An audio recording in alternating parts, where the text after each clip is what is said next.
Slinky Malinky, written and illustrated by Lynley Dodd. Slinky Malinky was blacker than black, a stalking and lurking adventurous cat. He had bright yellow eyes, a warbling wail, and a kink at the end of his very long tail. He was cheeky and cheerful, friendly and fun. He'd chase after leaves and he'd roll in the sun. But at night he was wicked and fiendish and sly. Through moonlight and shadow he'd prowl and he'd pry. He crept over fences, he leapt over walls, he poked into corners and sneaked into halls. What was he up to? At night, to be brief, Slinky Malinky turned into a thief.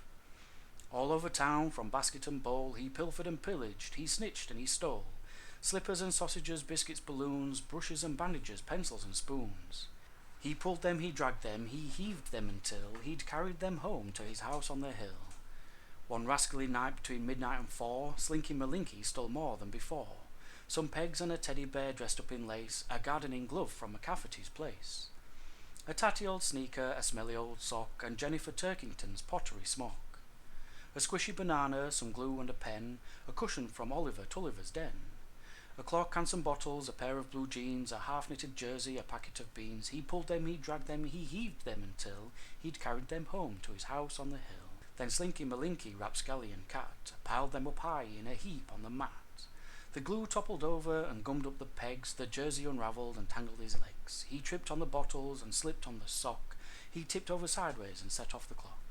Crash went the bottles, beep, beep went the clock. Row, row, row, row went the dogs on the block. On went the lights, bang went the door. Out came the family, 1, 2, 3, 4. Oh no, they all said, what a criminal cat. Tomorrow we'll have to take everything back. With a tangled up middle and glue on his face, Slinky Malinky was deep in disgrace. Never again did he answer the call when moon shadows danced over garden and wall.